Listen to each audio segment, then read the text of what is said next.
Can't hear you, talking Ruth. to myself. You would think I would know better than that. All right, so I'm recognizing Stan Branch's phone number. I don't recognize the 3190 number. Who all is with us on the phone?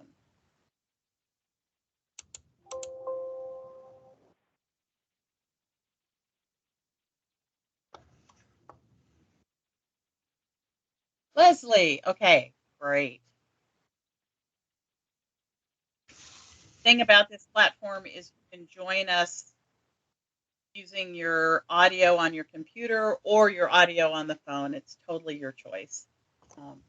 It just helps me make sure to loop you in if you're only on the phone, because I can't see when you're raising your hand, wanting to know when you can speak. So welcome.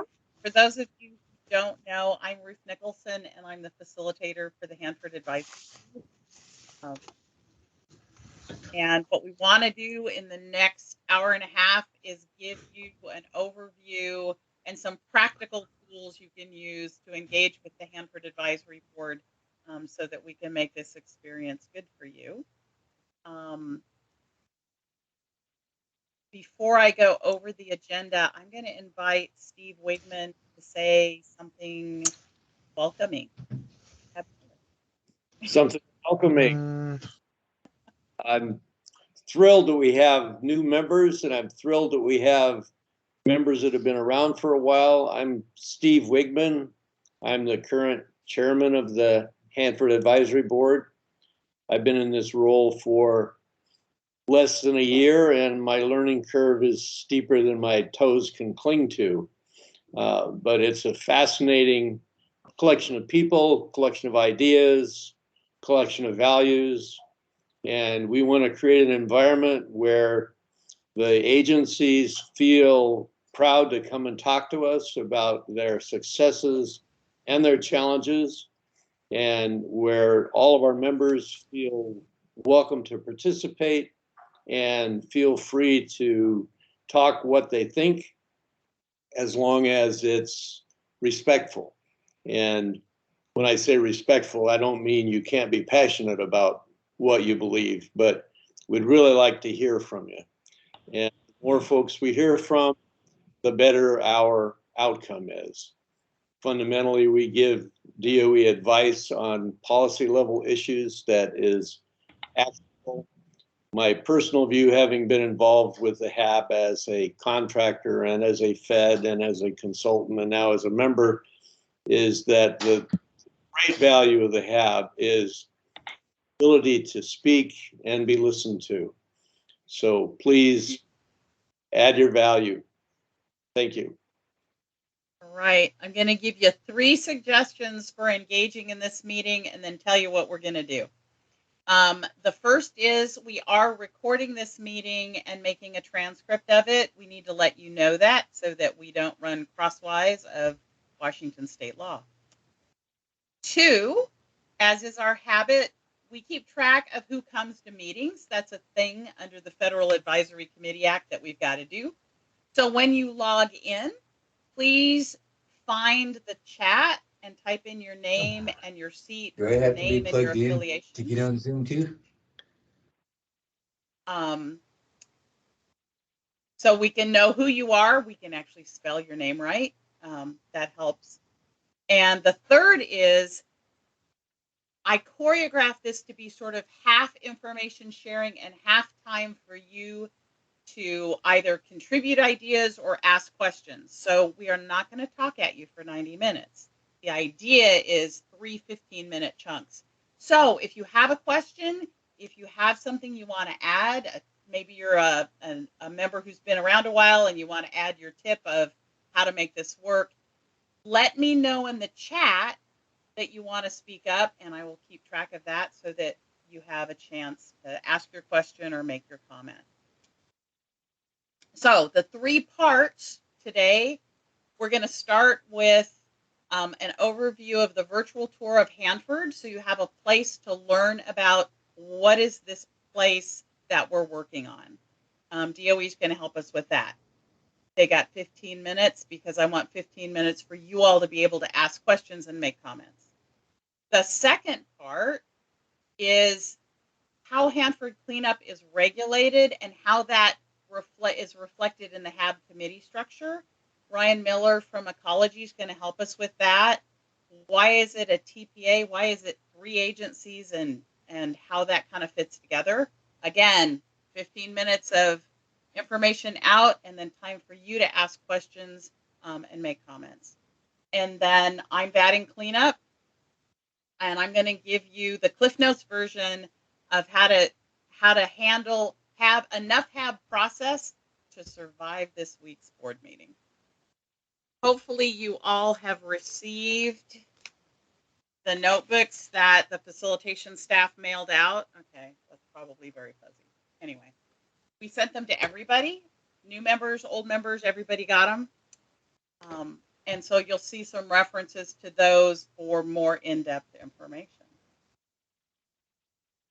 Do you have any questions at this point about what we're going to do for the next hour and a smidge? Okay. The chat is there for you to use if you've got questions or you want to speak. So don't be shy. And it's okay. You can ask us anything. With that, I'm going to invite Gary to steal the screen and start with the virtual tour and what the heck is this place we call Hanford? Sure. How you doing? My name is Gary Younger, and I am the federal coordinator, which means I am the day-to-day link between the Department of Energy and the HAB. But before I get started, Stan, if you want to turn on your camera for just a moment. Stan Branch is the official department spokesperson during HAB meetings. And do you want to introduce yourself? Good evening. My name is Stan Branch. I'm the Deputy Designated Federal Officer. So I'm the link between the Hanford Advisory Board and headquarters. So the environmental management site-specific advisory boards fall under the EM Deputy Secretary's office. So I am that link between those two. So I usually would kick off the meetings and set the stage for starting the meetings and then ending the meetings. So again, welcome. Appreciate each of you, your attendance today, and we want to make sure that, as Steve said, everyone has a voice, and we appreciate your participation and look forward to hearing your positive or feedback regarding Hanford cleanup. And I'll kick it back to you, Gary, to go ahead and do the tour. Thank you. Thank you, Stan. So I am going to share my screen as we walk through, and hopefully people can see things. Can you see the screen? Yep. Yes. Yep. Okay. Yes. Well, the opening screen that I have is our public screen, which is hanford.gov. It's available to anybody and everybody, and this is kind of the gateway to get to information from DOE about Hanford. We store a lot of good information, and I am not going to go through the entire site because your eyes would glaze over in nothing flat. So what my intent is to let you know it's there, let you know about some of the key components of the site, and then we'll do a little site tour. One of the things that we have done with the HAB over the years is taking everybody in buses out to the site and walk you around and drive you around and let you talk to some of the folks that we've got out on site. And then COVID happened. So we can't quite do on-site tours. Hopefully in 2022, we can resume that. But in the meantime, we have a virtual tour, and I will take you into that here in just a moment. The site, the page itself, hanford.gov, gives you a lot of different tabs that you can go through and find a lot of information about what's going on, the history of the site, some of the specific places on site. So there's a lot of really good reading information, and I hope that you take time to go through and explore on your own.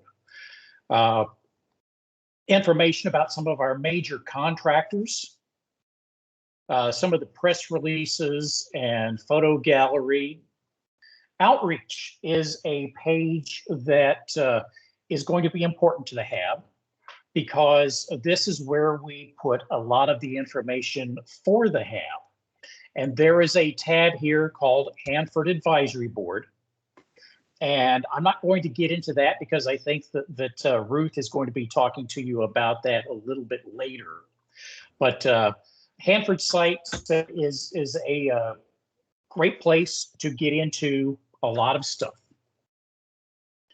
So let me get you started with the home page, the landing page here, and we will do our tour. My intent is to not get into too much detail on any of the sites, is to give you keys to the front door and let you explore on your own. As you saw on the home page, you had several things flashing through. One of them is on the virtual tour. I think it's the second page that's on there. Let's see, I'm seeing something else on the screen. Is that covering up the tour? Yeah.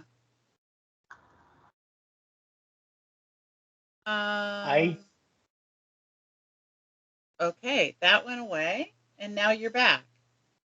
Now I'm back, and you can see the page that says "Welcome to Hanford." No, go ahead and click it again. Click it again.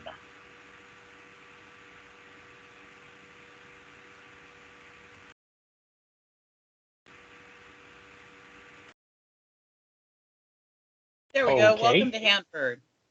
Welcome to Hanford. This is a new product that we released not too long ago, and a lot of it was based on urgings by the HAB to be able to keep people involved. And we had been doing, like I said, public tours and HAB tours for years, and that had been a great standby for us. And then COVID got in the way of that, but we still wanted to keep that connection with what's going on. We've had a 20-year construction site out there for discussion, but now we're starting to get into operations and what do things really look like. So we do have the virtual tour, and basically you can read that there's more than about 360 different photographs, and they are updated regularly about the site. So what I will do is kind of flip us through some of this and let you see what's going on, and hopefully you'll be interested enough to follow up on your own. So as we go through the self-guided tour, at the bottom right, we've got pages that we can flip through. And I will get into a couple of different pages, but each one is on a particular topic as we go along. So the first page is basically an overview of what it is that you're going to see. Then as we flip through, a discussion about some of the activities on the site, the AP farm and Tisker cesium removal, those are a couple of extremely important places on site, because that's where direct feed low activity waste really starts. That's where we have the tank waste. We will remove cesium and undissolved solids so that we can vitrify the waste. And basically what that does is take the waste from its current form into glass that is much more stable and much easier on the environment. As we get into that, I'll show you some views of that. Flipping through, you can stop at any one of these pages at your leisure. And down at the bottom of the text box, you'll see something that says View Area. And we'll go into one of these sites here, like the waste treatment and immobilization plant. This is the money plant. This is where all of the effort that we have here at Hanford for direct feed low activity waste is really focused. This is where we're going to be treating the waste for further disposition. So we'll go on and view the area here. Click into that.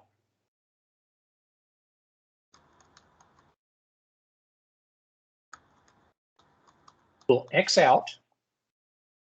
And we see some of these sites, some of the buildings around. The neat thing about this tour is almost all of these pictures that you have here, you can revolve around 360 degrees. So you can see things that are going on at this moment in time. Then you see these little carrots there, the upside down carrot. You can click on those. And that will take you to different parts of the site. And now you see an icon here that looks like a person going into a door. So why don't we go through the door and see what we have? This is one of our operations rooms within the waste treatment plant. And you have technicians in this room on duty 24 hours a day, 7 days a week, 365 days a year. Once we get started with operations, it's not going to stop. So you have specially trained technicians at each one of these stations, and they can look at a lot of different information and control a lot of different things from this safe space. That way, you don't have people who are walking around in the melter areas and things like that. This is we've got a lot of great technicians who have been studying for months how to operate, and this is where they are, where they'll be working. So we'll take a look at the Law Melters camera. So we'll click there. Scaffolding is up now. And in this picture, and I would imagine it's most of the scaffolding is going to be coming down fairly soon, because we're going to be turning on these melters in the next few weeks. And once these melters are turned on, that's when we're going to start to vitrify or turn into glass the waste product that's in there. I'm going to just simplify the discussion without getting into a lot of the details. But we mix this with glass forming materials, build glass logs, and then we store them out on site. Through the discussions within the different committees, you'll find out more detailed information about these particular sites. But this is something that's very exciting for us here at the department, where this is something we've been building toward for a very long time. And the waste treatment plant is going through its commissioning phases right now, which means we're getting really, really close to turning on the switch. So these pictures, you see a little bit of additional information at the bottom of the photo, so you really kind of understand what you're looking at. So we'll X out of that. And of course, we looked at this picture icon. What we'll do is we'll go in these doors, because there's additional information in here. We'll go into the low activity waste area.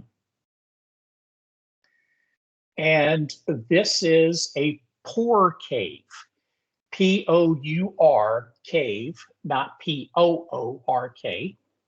And this is where the molten glass is then poured into canisters that will then be transported out of the building into a cooling area and then placed in an area for storage. So let's take a look at some of these items within here. This little silver disc that you see right in front, that is a trolley. And it basically goes the length of the pour caves, picking up some of the canisters that are filled with the glass, and then also will deliver empty empty canisters to each of the pour caves. And we'll have a picture here in just a couple of moments inside one of the pour caves. But this is one of the workhorses within that particular building. And a lot of testing, and we're ready to go there. Taking a look at the upside down carrot, we'll take a look at pour caves. These are awesome items here. What looks like this silver piece, I don't know if you can see where my cursor is right now, that is kind of like a turntable. So you will be able to put up to 3 canisters within these particular turntables. You'll have the empty canister, you'll have the canister that is being filled, and then you'll have another one that will have the molten glass in it until it can be removed for cooling. And they basically rotate for the particular operations. The molten glass is going to be poured in there and then, like I said, stored outside. This is where that particular operation takes place. If you take a look where my cursor is, it looks like a really thick wall there. And you might think that that's for radiation, and actually that's for heat. The pour caves, the molten glass will be at 2100 degrees Fahrenheit, basically the same temperature as lava. So that's why you have those heat shields in there, so that you kind of contain a lot of the heat. As we Gary, go along, I'm going to give you a 2-minute warning so we make sure we have time for questions. awesome. Well, I'm pretty much done because, like I said, I'm not planning to get too deep on anything. I invite you to go to the site on your free time. You see, we've got little bubbles all over the place, and I invite you to go to each one at your leisure. Click on them. You'll see additional bubbles and additional spots. So click on those. Take a look at what's there. A lot of great information. And I will stop right now so that I can answer any questions if I can. And if not, we'll move on. So if you've got questions, let us know in the chat, and we will do our best to answer them for you. We're trying to figure out how to explain Hanford concisely, which is always a trick. Anyone?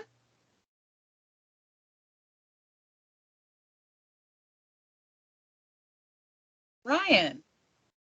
Hello, Gary. Sorry, I know I'm not a new HAB member, but I thought I'd just maybe start the questioning here. Gary, do the photos, the 360 photos on this virtual tour, are there plans for them to get updated as some of this stuff changes on site? Oh, yes, definitely. In fact, we've added several dozen photos since we rolled this out several months ago. And as things continue to evolve and projects are changing, yes, we will be seeing updated photos, and that's the plan going forward, even after we open the gates back up and be able to get people back out there. Awesome. Good to hear. Cecilia. Hi, Gary.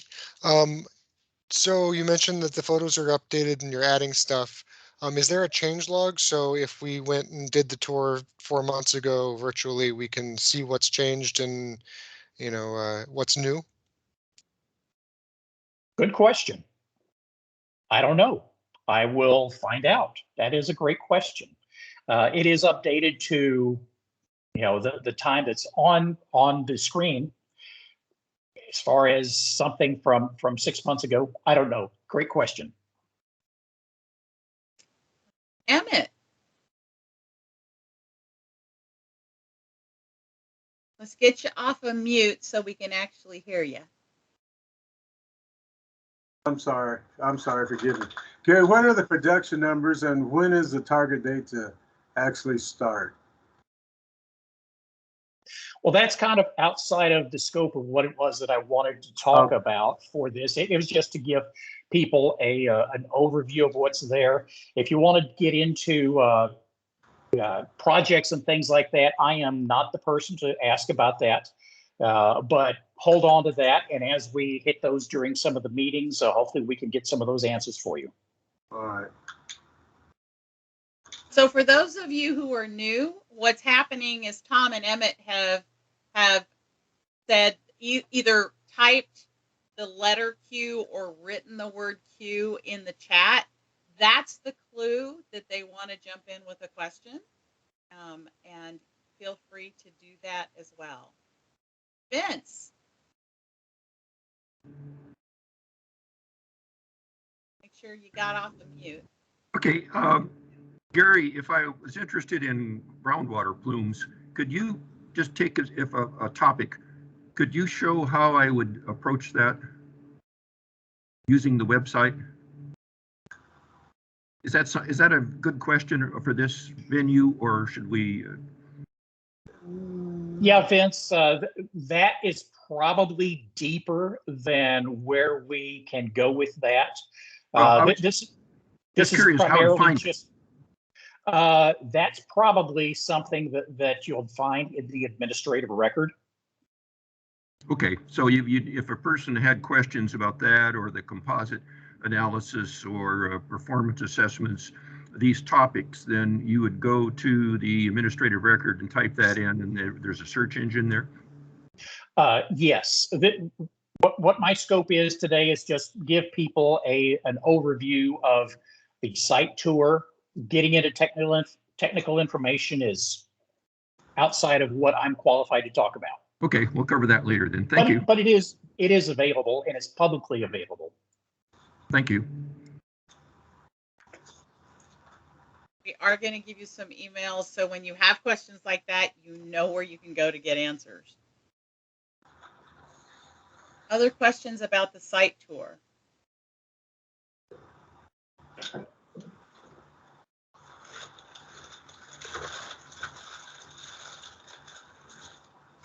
Right. Why don't we move on to how the heck do we regulate cleanup? Ryan, are you ready to do Regulation 101 and how we put the HAB committees to match up with that? Absolutely, and I'm having Ginger as well hop on. She's going to help me share this information. So, hello everybody. My name is Ryan Miller. I'm the communications manager for the Department of Ecology's Nuclear Waste Program. We'll go into a little bit about what ecology does here in a minute, but I'll let Ginger introduce herself while I get the slides going. So I'm Ginger Wireman, and I'm a community outreach and environmental education specialist with Ecology. I've been with Ecology for 20 years and have supported the HAB in one way or another for pretty much that whole time.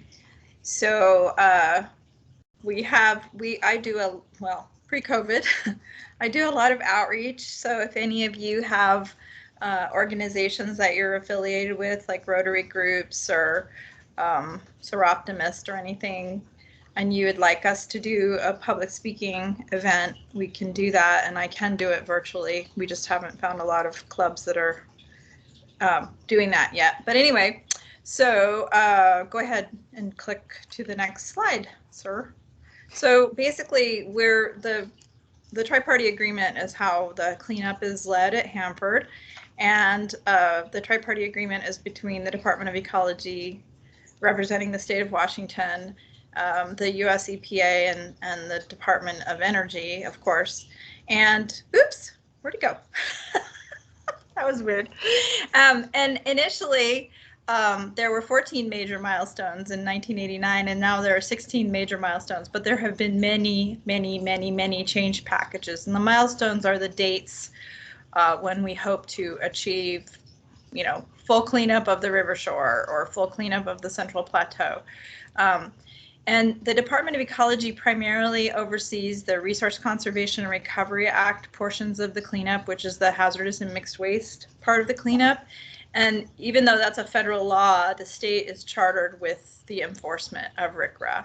And then, as I mentioned, we do public outreach and education, and we have, when there are legally required public comment periods, we will send out a factor focus sheet. We have a listserv, which we should have put how do you sign up for the listserv? But Ryan, I don't know how to do that because we have a new listserv.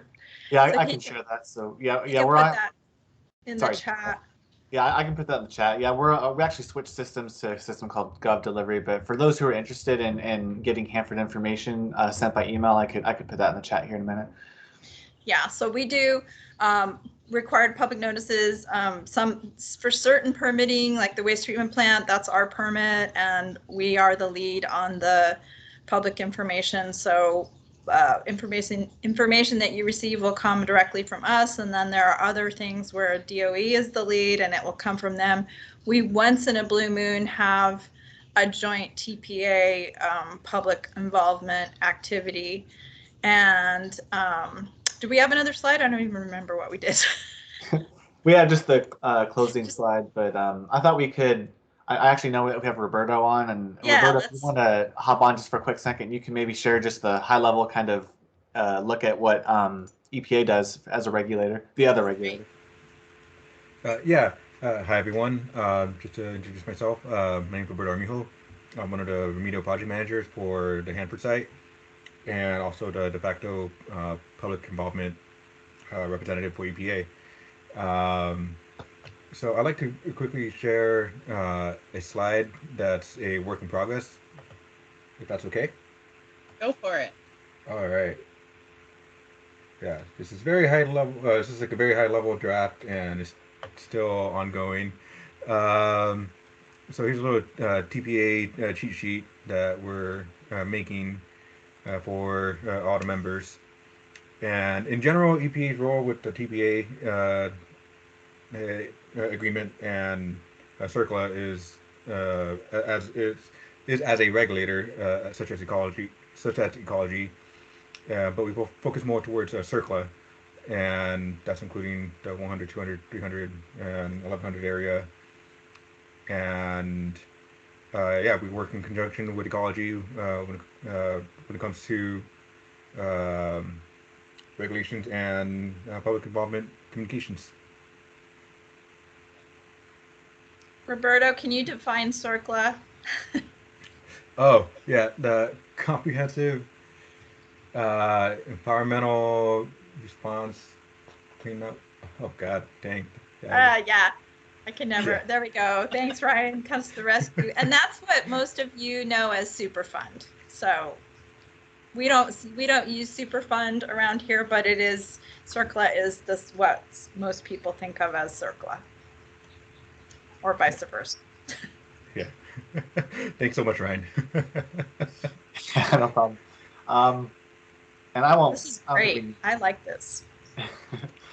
I don't think we need to worry about putting up our slides back up because it was just a question slide for the end. I will say though, for the information I'm going to put in the chat here in a minute for you all, it's where you can subscribe for what's called the Hanford Info email list. And that is more than just email lists from ecology. That will include notices from the Department of Energy, and EPA doesn't send out a lot, but when they do, they'll send it on that email list as well. So if you sign up for that email list, you'll get Hanford related news and comment period notifications and stuff, all from all three agencies. But yeah, I think that's all we kind of had for the high level overview, and we're happy to answer any questions anybody has.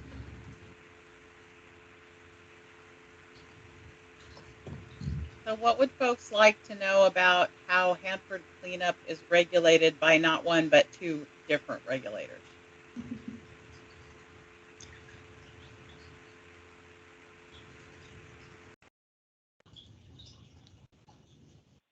Anyone? How about the basics? How about we start with the difference between waste and contamination? When does waste become or when does contamination become waste? Well, either way. So waste, it could go that way. Waste by itself is a concrete thing. So you have concrete. when it gets into the soil, it becomes contamination. When you dig it back up and containerize it and take it to the environmental restoration and disposal facility, then it's waste again. So there are going to be times when it might be confusing and people may think we're using it interchangeably, but contamination is usually stuff that's free in the environment. That references things that are in the environment, and buildings can be contaminated too. Facilities can be contaminated as well as the soil or the groundwater.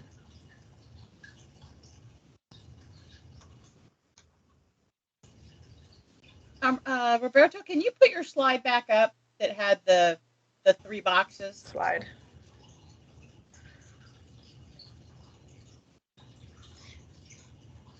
So one of the things about the Hanford Advisory Board is much of the work that the board does is through its committees, and I'm going to talk about that in a minute. But intellectually, the committee structure of the technical committees actually reflects this to a certain extent, which is to say that ecology regulates more of the tank farms and the tank waste treatment part of Hanford, which is a really big deal. And so there's a technical committee called Tank Waste that roughly overlaps that green box. The surplus Superfund side of the house tends to regulate more of the river cleanup, the groundwater, the waste disposal sites, and that technical committee is called River and Plateau. This is a gross oversimplification, but what it means is it makes it a little bit easier for the regulators to work with the committees, and it sort of divides up the technical under the statutes and the regulations that are regulating those cleanup activities. So there's a little bit of hopefully form following function. We also have some cross-cutting committees that I'll talk about in a minute. But the idea is to make it easy for you to both learn about Hanford and the complexity of cleanup, and make it easier for the agencies to help you do that.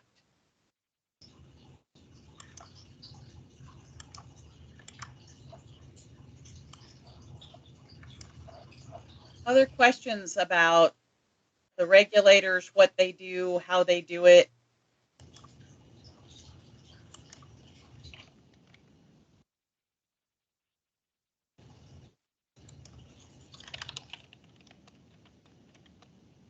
Should have brought Susan Leckband's cookies. Yeah. All right. Well, we will keep going. Actually, I'm going to ask a question of some of you who have been around for a while. Do you have any tips for new members as to how to best navigate and understand the regulation at Hanford? What tips do you have for new members? Anyone? Tom, Cecilia. I'll jump in. I basically read Hanford documents all day long as my job. I'm also the chair of the River and Plateau Technical Committee, and I'm getting a little bit of feedback. Yeah, let me see what I can fix. And I've been on the board for 3 years or so. I still mess up who's the regulator on waste sites all the time, and the person who you're speaking to, if it's one of those regulators, will correct you, and they'll correct you kindly, and there's nothing wrong with that. So if you have a question, ask who's ever nearby, and you'll get an answer, or they'll steer you to the person who will answer. Yeah, I'd say too, there's no dumb questions, and if the minute you start to stop understanding, like tomorrow and the next day when we're in the full HAB meeting, the minute you start to feel lost, please raise your hand, and particularly with our subject matter experts, our scientists and engineers, we work really hard. The communication staff works really hard with them to try and get them not to use acronyms and to explain stuff. And please raise your hand and ask, because some of us have been doing this a really long time, and we forget that there are newcomers in the room, and we need to slow down and define things. Don't let us get away with confusing you. Other tips for newcomers before I go into survival skills?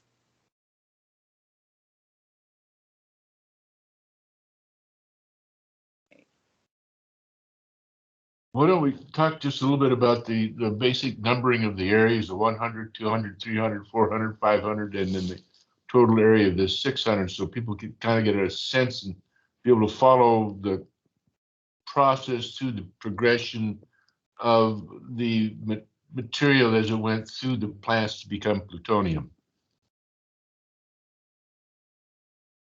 Ryan, do you have like a basic map? Yep, I am pulling one up as we speak. Ryan has been in his current position for 14 days. He's the new communications manager at Ecology, so we are putting him to the test. Sounds good. I've been with Ecology for a few years now, but yeah, this is about 2 weeks into this new position. All right, let's, I think I found a map we can use. Let me share my screen here.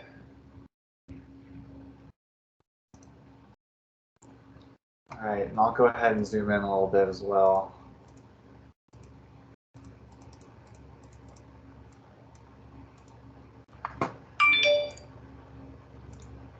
All right, can you see my screen, Ruth? Yeah. All right, so you can see this map kind of outlines some of the different areas on site. So when you hear like 200 area, you can see where my mouse is circling. That's commonly up in this general area. And Ginger, feel free to chime in here with any information you want to share. The 100 area, which is a lot of where all the nuclear reactors and that kind of work is all up and down the river. So you have 100 BC, that's where the B reactor and C reactor are. You have KE, KW, which is K East and K West. That's those reactors. You got the N reactors and 100N. You got D and DR, which are right next to each other.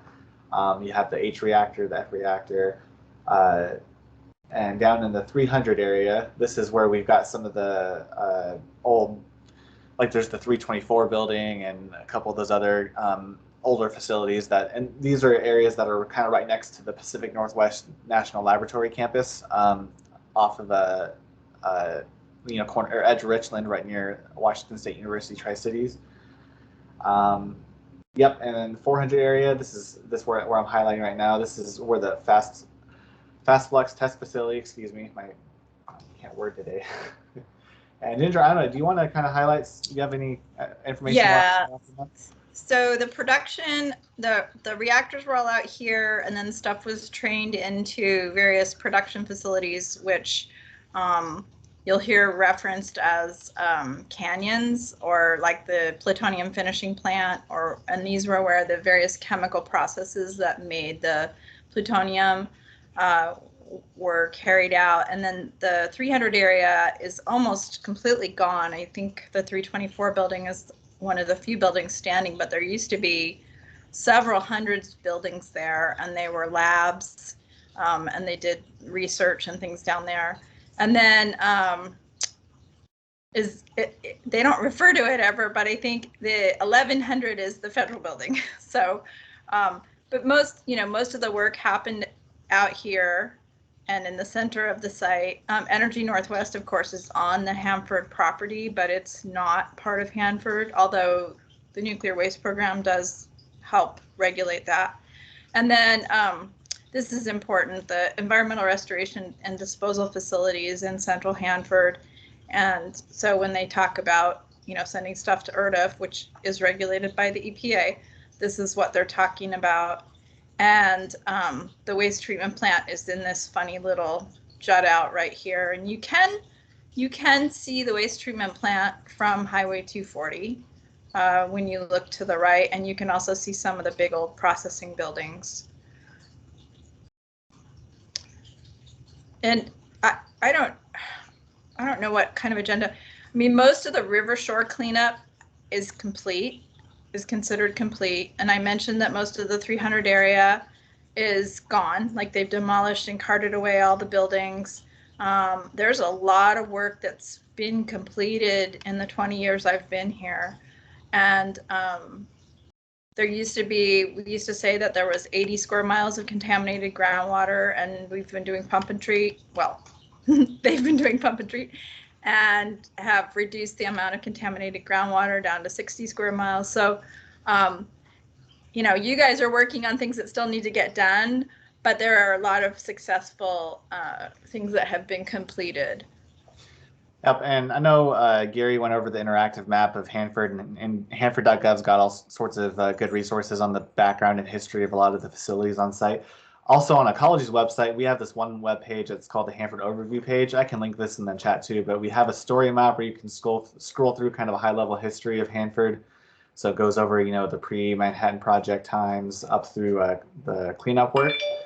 We also kind of highlight some of the bigger cleanup projects that are going on right now. So, you know, we have like the waste treatment plant, we talk about the reactors, you know, groundwater pump and treat facilities. And then we've also been working on this interactive map the last couple of years where you could go to different parts of the site and you can go and click on individual facilities, kind of similar to DOE's map, but not, you know, like the ground view. And you can kind of get a high-level overview of what some of this stuff is as well. So, you know, you can go by the 200 area and you got the reactors and all that kind of similar information. So I'll put this in the chat as well, but it's another really great resource, especially if you're new to Hanford and kind of want to learn about the different parts of the site and what each part did and kind of where the cleanup efforts are focused on the different parts of the site.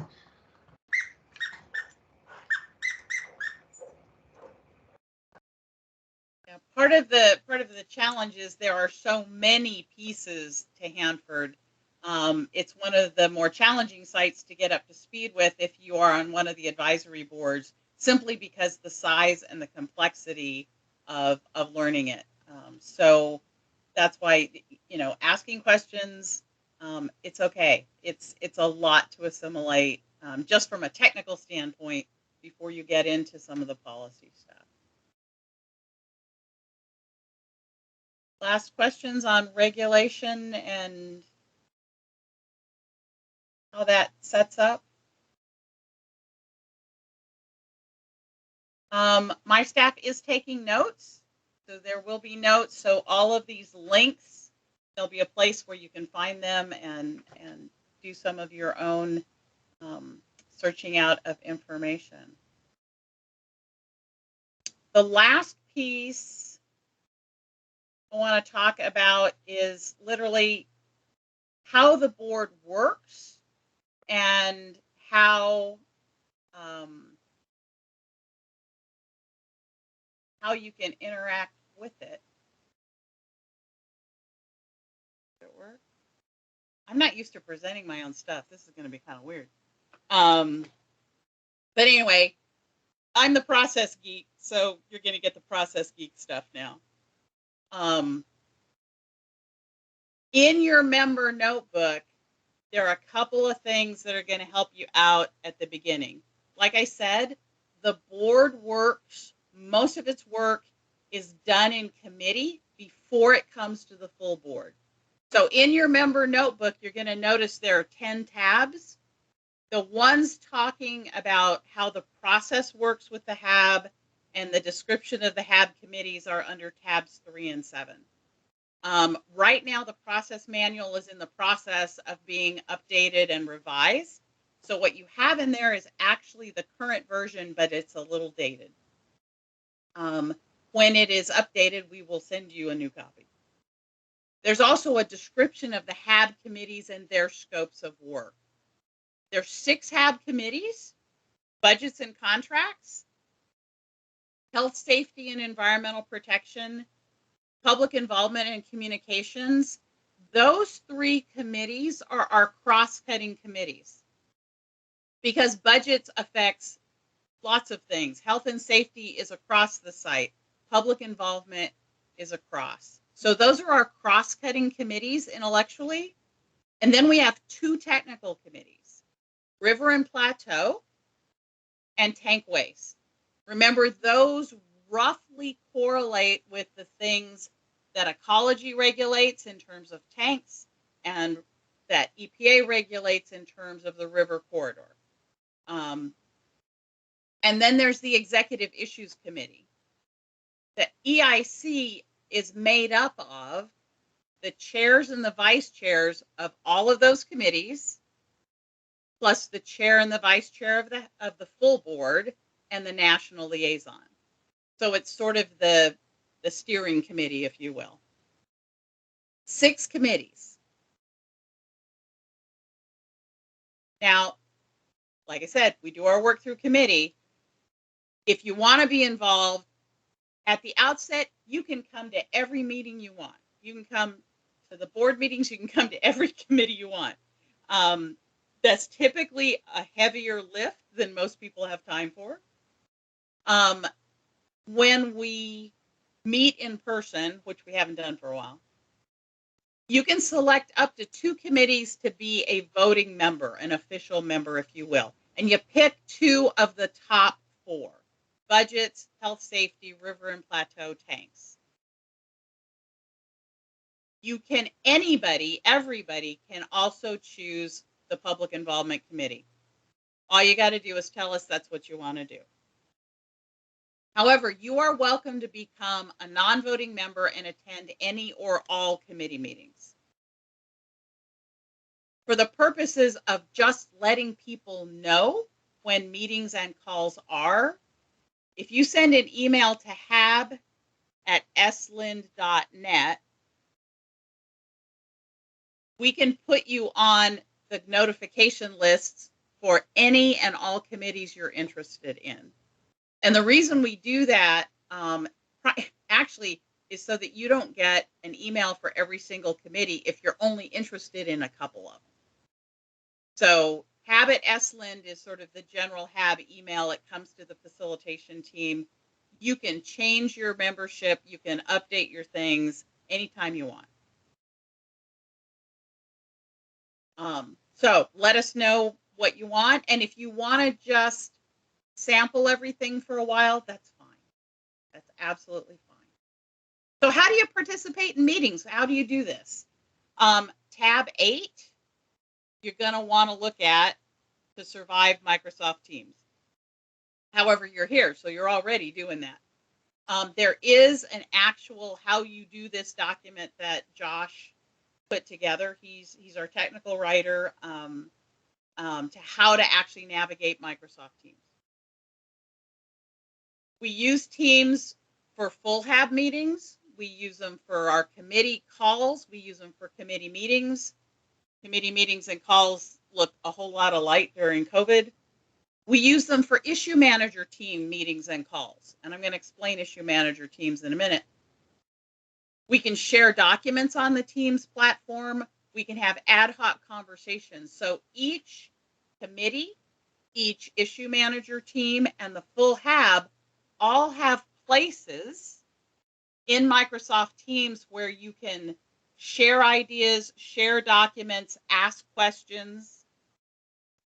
And that getting started with Microsoft Teams document is going to help you engage in that. If you want to be on a specific team, a committee, an issue manager team, you want to make sure you send a note to HAB@ESLIND so we make sure that you're in there and you have the right access to talk to the people you want to talk to.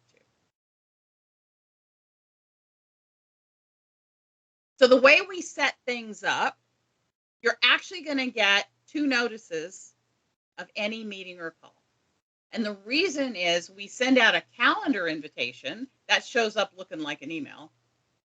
And we send out email notices because what we've noticed is there are a handful of folks on the HAB for whom the calendar invitations don't work.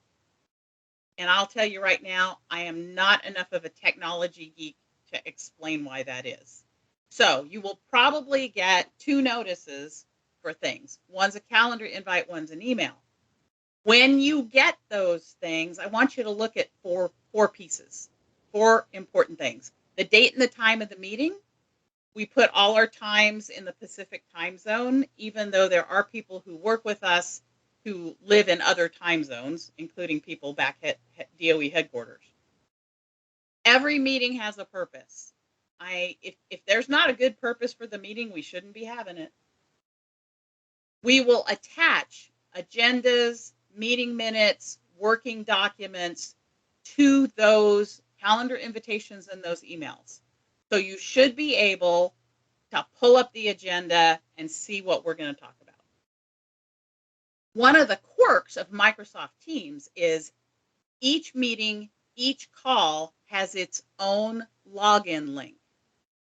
So don't use last month's agenda for the committee for this month's call, or you're going to end up in a place where none of the rest of us are. So at the top of every agenda and in those email notices and those calendar invitations are going to be unique links to get you to the right meeting.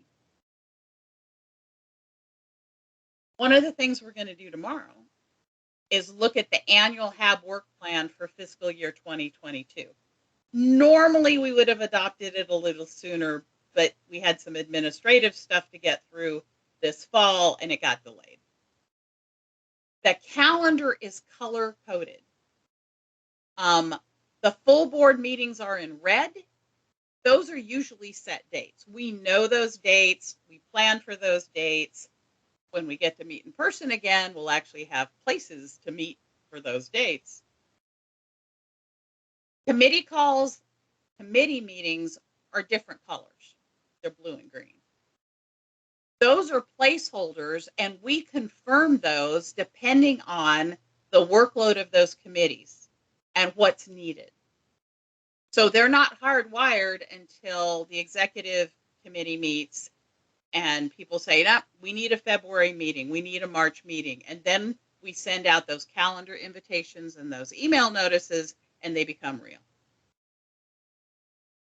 Know that all meetings, all HAB meetings and all committee meetings are recorded. We take those recordings and we actually post them on Hanford.gov. So you get meeting minutes, and you get recordings so you can see and recap what's going on.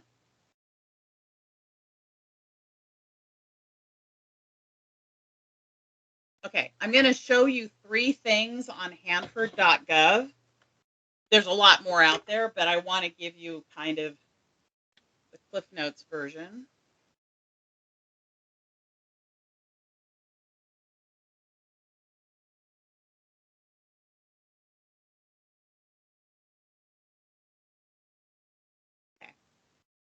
So when you go to Hanford.gov, this is what you get. Acronyms may provide you more frustration early on than anything. So if you go up to the top right where it says Hanford Search and you type in the word acronyms, you're going to get a really cool tool. Abbreviations and Acronyms. You can type anything in here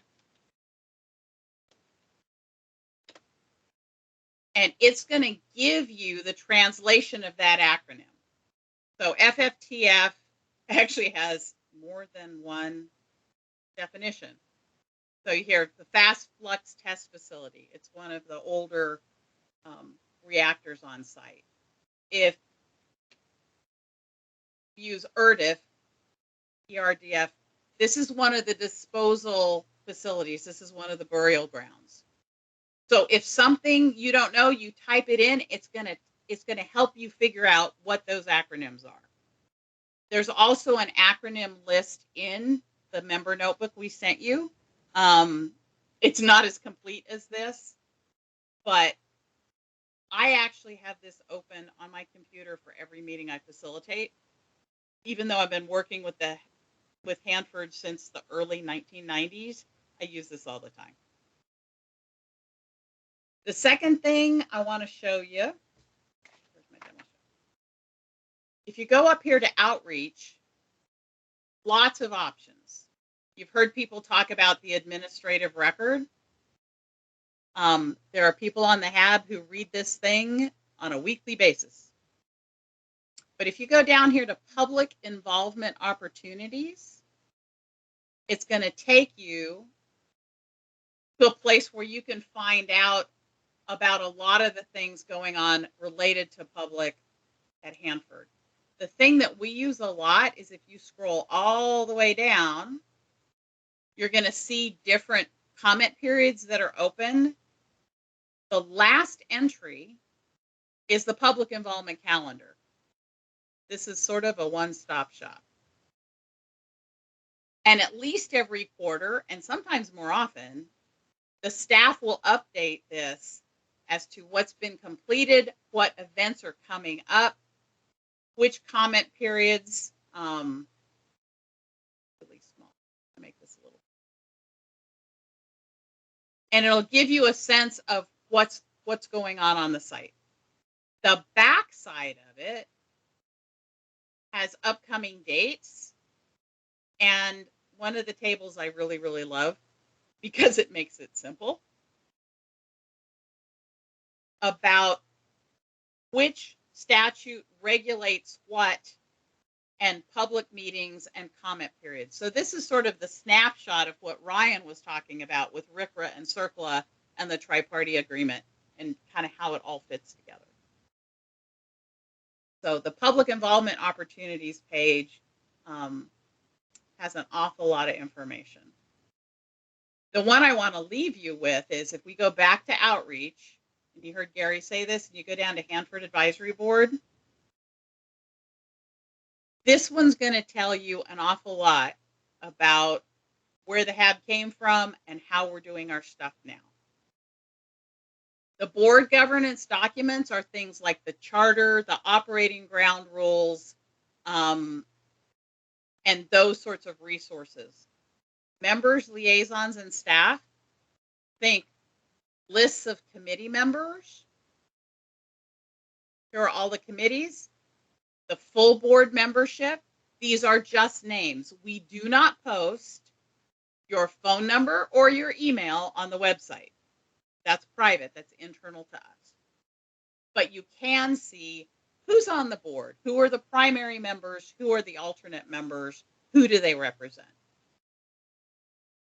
There's a tab for advice and responses. The board, since 1994, has issued 310 pieces of advice. You can read every single one of them on here, and under response to advice, you can see what the agency said about it in response to receiving that advice. We've got correspondence. There's an annual report that's done every year. There is, under full board meetings, every board meeting has its own place here. So we will, for tomorrow's meeting, you see December 15th and 16th, there's the meeting agenda. There are the draft minutes from past meetings that need to be adopted. There's information on the action items we're going to take, the work plan, draft advice. And when we get through the meeting, we'll post the recording. We'll post any presentations from the tri-party agencies. And so if you go back to September, you see there's a whole lot of stuff here.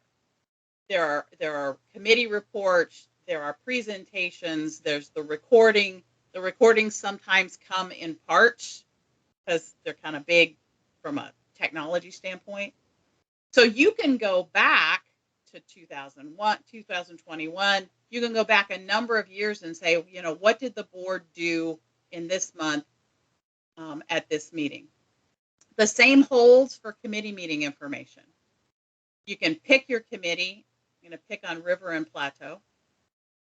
And you can see they've had a number of meetings. If you went back to August, you could get the recording. You could get the meeting agenda. You could get the summary or the minutes. You could get the presentations. You could get different pieces of advice in the committee work plan. So this particular, you're probably going to use this quite a bit. When in doubt, we post it up here. And there's also points of contact. Who do I call? And we need to update this. Oh my goodness.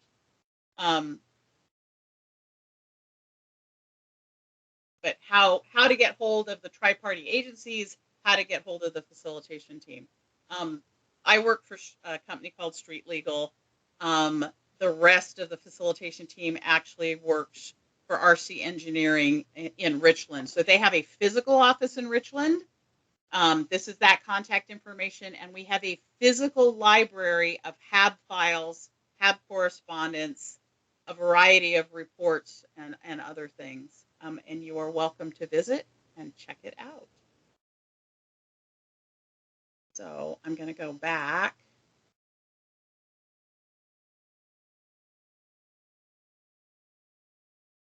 How many buttons do I have to push?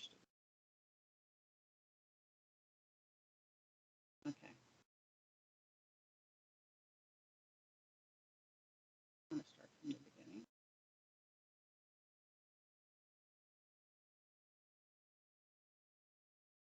All right. Since 1994, the HAB has issued 310 pieces of HAB advice. And how on God's green earth do we do that? In a simplified form, it comes in 3 steps. There's a fancier, more detailed flow chart in the process manual, but in order to fit it on one page, it's 3 steps. The first step is a committee creates an issue manager team. You will hear us talk about IM teams. And an issue manager team is like a work group. It can be out of a single committee, or it can have members from across the full board. And they research an issue, they discuss issues, they debate issues, and they usually draft initial products. Typically have advice, but not always. Sometimes it's white papers or other things. IM teams do not speak for the full board. They are the worker bees of committees. When they've come up with a draft piece of advice or other product, they take it to the committee. And the committee's responsibility, in addition to chartering the IM team, they give them the scope of their work, they provide feedback, and once that draft advice is good enough, in the committee's opinion, the committee will approve that draft advice to forward to the full board for consideration. So that decision is not adopting advice. It's saying this is good enough to go to the full board for the board to consider whether they want to adopt it as advice number 311. Committees do not speak for the HAB. Once that draft advice goes to the full board, and you're going to see some tomorrow, on the day 1 of the HAB meeting, because HAB meetings come in 2-day chunks. Day 1, the draft advice is introduced. There's discussion. Sometimes the group revises it, improves it, adds stuff, takes stuff out. It's a bit of sausage making. We do wordsmith and we know how to do it. And then on day 2, sometimes with a little homework, the night of day 1, the board can do a couple of different things. It can adopt the advice by consensus, and it turns it into a letter and we send it on to the tri-party agencies, or the full board can say, it's not fully baked, and it can send it back to the committee and back to the issue manager team for more work. It is not a done deal just because a piece of draft advice goes to the board. So what is consensus? We're one of the very few boards in the DOE complex that operates by consensus. And in your resource binder under tab 4, there is a description of how the HAB consensus process works, what it is, how it's defined. Look on page 4 under decision making. There are a couple paragraphs there. When I help a group come to consensus, I actually use a 3-part definition. This is the Cliff Notes version. I understand it, because you can't agree to anything you don't understand. I can live with it. Live with it is a spectrum from I love it, it's great, all the way down to I'm not crazy about it, but I don't hate it. So I can live with it is actually a very broad range of agreement. And the third part is I'll support it. And what that means is when you walk out of the room, you're not going to sabotage it. That in fact, you really can live with it. Because when people speak on behalf of the board, they speak to consensus products like draft advice. The board agreed that this policy issue is important, and this is what the board said about it. Every HAB seat has a voice in the consensus. So make sure, if you've got a primary member and alternate member, that you know what the view of your organization, of your seat is. Because when we go around the table and I ask, do you support this draft advice? I'm asking as the seat.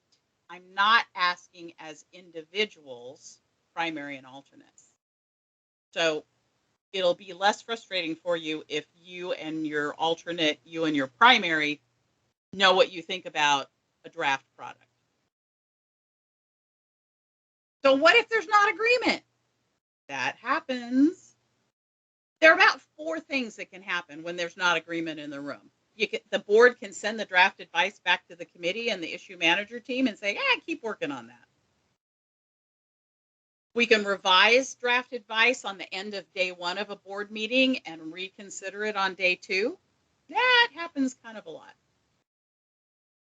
There are 2 other options that don't happen a lot, but are absolutely possible, and they do happen occasionally. One is an individual seat may abstain from the consensus. If we have draft advice concerning site employees, sometimes the representatives of non-union, non-management employees will abstain because that's kind of awkward. You just note that at the bottom of the advice. It doesn't block advice. It's just saying, I think I need to abstain from this. Rarely, but it is possible for people to have majority and minority reports as part of advice. That's a little tricky, but it has happened in the past for things that are particularly challenging to find agreement on. Again, there's more on this in your HAB binder under tab 4. We're almost there, guys, I promise. For the December HAB meeting, to survive the next 2 days, there are 7 action items over the next 2 days. This is a longer list of action items than we typically have in a board meeting. There are 2 pieces of minutes, draft minutes that need to be adopted. The adoption of the HAB work plan and calendar. There is a piece of draft advice on leaking tanks. It actually came to the board and the board sent it back to the committee and the IM team to work on some more. And then there are 3 things that are up or down votes. No editing, no revisions. These things come out of the National Environmental Management Site-Specific Advisory Board.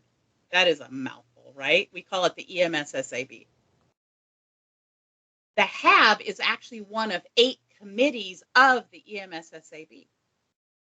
We're actually a committee of a national body under the Federal Advisory Committee Act. And the other 7 are other site boards just like us. At Savannah River, in northern New Mexico, in Nevada, at Paducah, at Portsmouth, in Savannah River, and Oak Ridge. Yes. So number 5, 6, and 7 are things that are coming to us from our national board, and it's an up or down thing. We either agree or we don't. This is what we're going to be working on for the next 2 days. So how are you going to survive the next 2 days? I'm going to give you 5 hints. 1, find the HAB agenda in the email or the calendar invitation and make sure you log in on the correct link on the correct day. I want you to get to the meeting successfully. We're going to open the meeting link at 8:30 at half an hour before the board meeting, because there are a couple things you can do. One, we'll give you technical assistance if your computer's not doing it quite right. We'd be happy to help you. And you can meet some other folks on the HAB. At the start of the meeting at 9, we may have as many as 100 people on the line. It'll feel kind of big. If you get lost, don't worry about it. We're here to help you. Immediately after you get in, find the chat. It usually looks like a little circle cartoon bubble. Type in your name and your organization. That helps us because we have to keep track of who shows up at these meetings. We want to spell your name right. We want to get your organization right.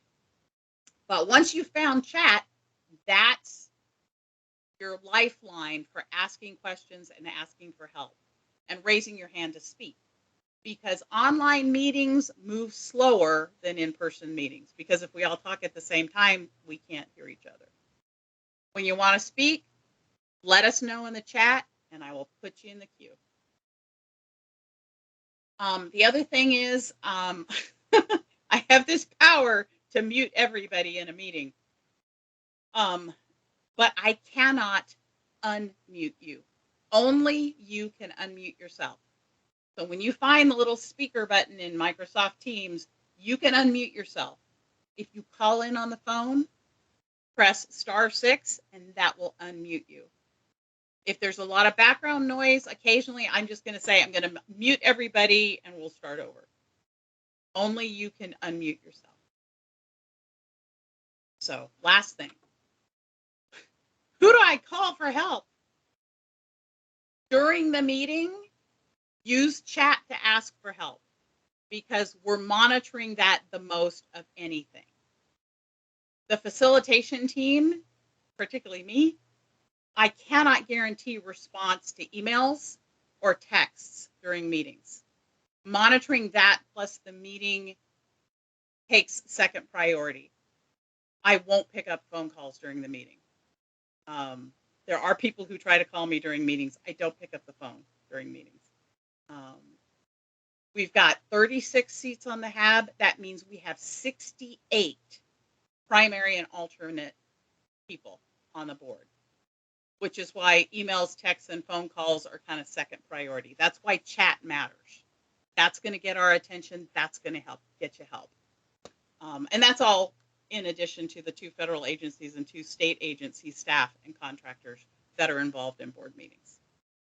So when I say there could be 100 people on the line, I'm not kidding.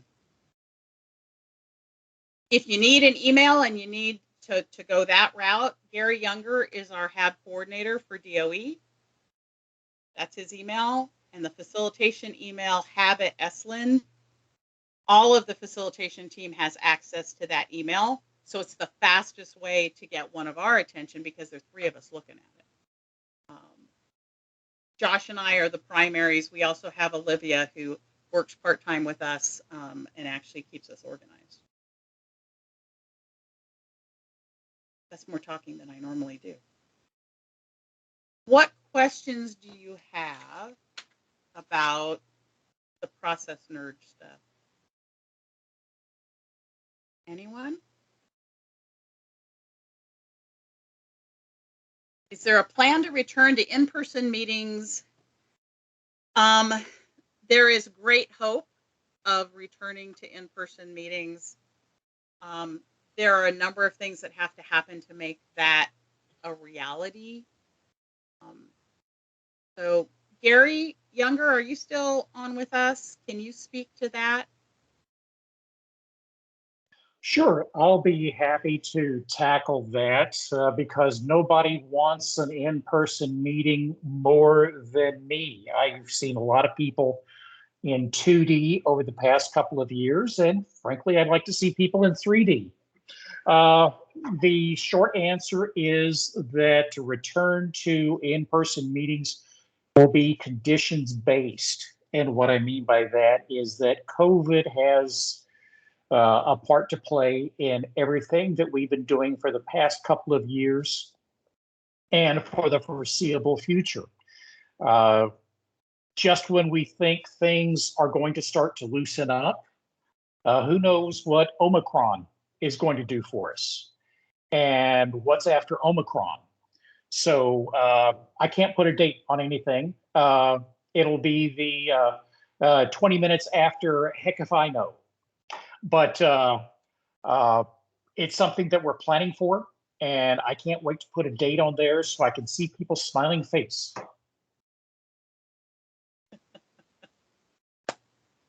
So one of the things, you have the option of either typing a question into chat or saying, I want to ask my question myself in my own voice. I would be happy to read your questions if you give me permission to do it. So Alan asks, how does the whole HAB consensus happen? We actually rarely vote. There is a provision in the charter for voting, and it's got rules about supermajority and stuff like that. That is our backup plan. Voting is the backup plan for HAB.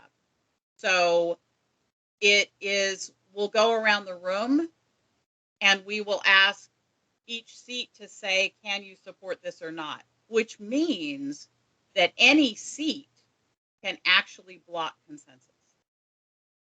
So it's not a majority rule thing. It literally is, does everybody at the table agree at some level that this piece of advice is worth adopting and sending to the agencies? Occasionally we do vote. It's usually kind of painful because we're so used to consensus.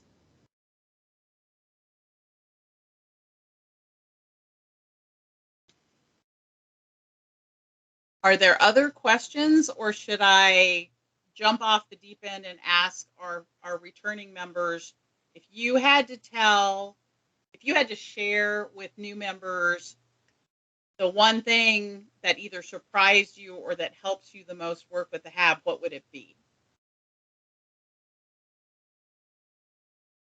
I know what I inflict on you, but as a reality, you guys have to step up and work. What's the best advice you can give new members?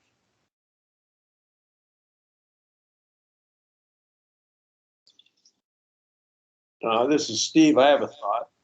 Good. Probably first and foremost is don't feel intimidated. Well, you can feel intimidated. I feel intimidated all the time, but try through that process to still speak and say what you think, because this is like a place where we desperately need to hear what you think. And we're trying to learn how to listen better. We're trying to practice the skills of drawing people into the conversation, and just feel that you're empowered to participate. And if you don't feel like it, you certainly don't have to. But we are only what you make us. And thank you for playing. Tom, Cecilia. So we're all here because we care about getting the site cleaned up, and every voice on the board has equal power. So if you have a problem with something, or if you have a question about something and it's not clearly written, ask the question. It's been said, but there are no stupid questions. And constantly, everyone's constantly learning. The general rule of thumb when you're getting involved with Hanford for the first time is it takes 18 months to become literate in Hanfordese. So it's a pretty steep learning curve. And there are a lot of people that will help you with that, climbing that mountain. Steve. I've been at it for 40 years. I haven't figured it out yet. Hey, don't scare people off. Steve Anderson. I guess my comments would be don't get discouraged. Nothing happens at lightning speed. So realize that persistence and sticking with it does have positive results. So just be patient, I guess, with yourself and the process. One of the things that makes this board different. I've been working with BACA boards since 1991 in a lot of different government agencies, not just DOE. And some of the actual power that comes from the Hanford board is, and it's not just the board, it's the agencies as well. Because there's a fundamental agreement in the room that sometimes we forget. Is if you go around the room, anybody at a HAB meeting, and ask them, are we done yet?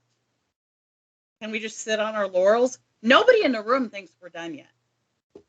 There's more to do to be complete, to have it cleaned up.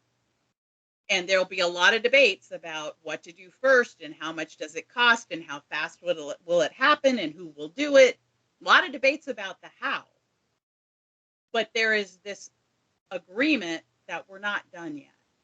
And a lot of boards across the country doing other things, they don't have that fundamental agreement to fall back on. This group of people, the agencies and the board, do.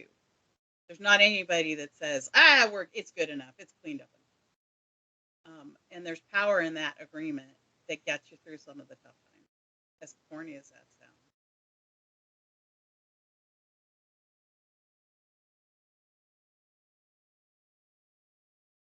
Any final questions, or have we totally overwhelmed you?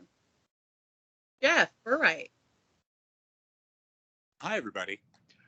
The piece of advice I would add for new folks is don't be afraid to call each other on the phone.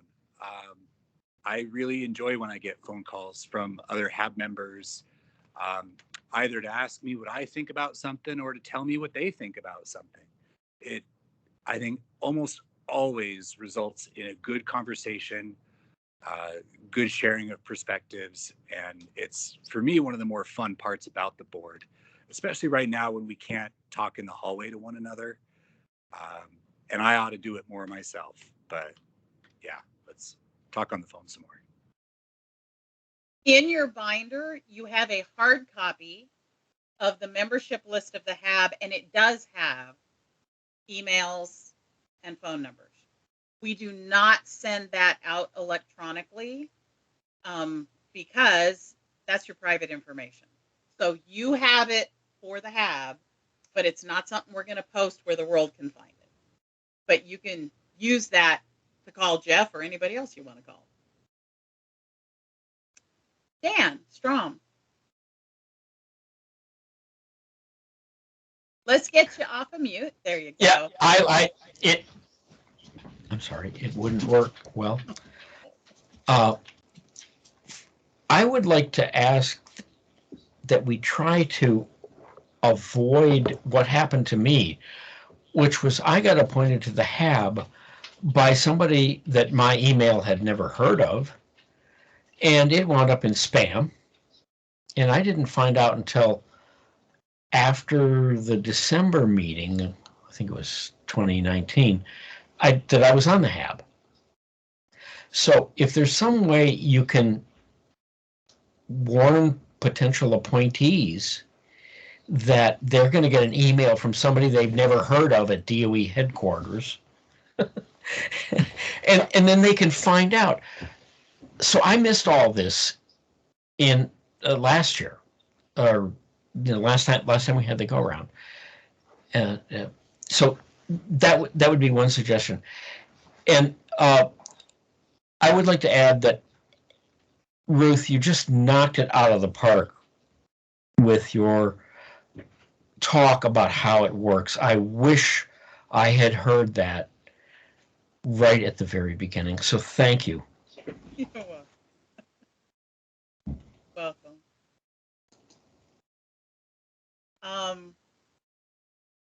I want to make sure we honor your time. It's a long week for many of you, and we got 2 more days. So, Steve Wigman, would you wrap us up?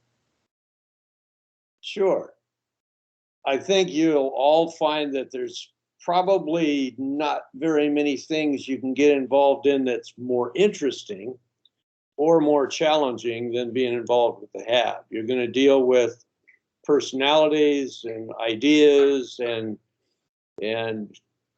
interactions that sometimes make sense and sometimes don't make sense. We don't know all the answers. It's a real technical sandbox in my little brain as an engineer, and I've been dealing with it for a long time. It's not an easy program. It's not a sweep it up and dump it kind of program. It's a program that's culturally important, it's socially important, it's environmentally important, and I think it's a real calling to participate in this process. And I just urge all of you to enjoy it, because it's thrilling. There's so much to learn, and the best way to learn it is just jump in and start paddling. We're here to help you. So let us know how we can do that. And with that, I think you all should go take a lap around the living room, hug the dog, or cook dinner, because we're going to do this in the morning. Little red wine sounds good to me. Thank you, Ruth. That was great. We will see you in the morning.